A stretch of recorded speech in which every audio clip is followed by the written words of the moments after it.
வணக்க மாதம் 10ஆம் நாள்.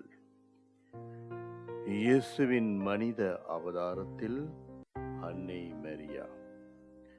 இயேசுவின் தாய் என்ற மகிமையும் அதே நேரத்தில் கன்னி என்ற பெருமையும் மரியாவுக்கு ஒரே நேரத்தில் வழங்கப்பட்டன.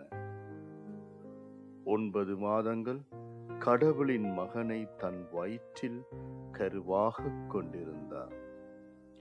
இறைவன் தன் வயிற்றில் குடியிருக்கும் காலத்தில் மரியா தொடர்ந்து தன் அருட்கொடைகளில் வளர்ச்சி பெற்றுக்கொண்டே இருந்தார். ஆன்மீக சரீரத்துடன் முன்னேற்றம் அடைந்தார். முடிவில்லா வாழ்வை பெற்றார்.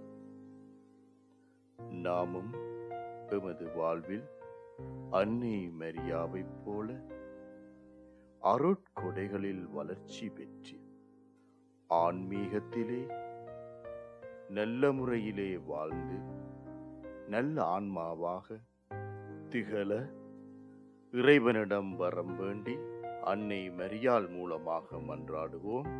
ஆமேன்.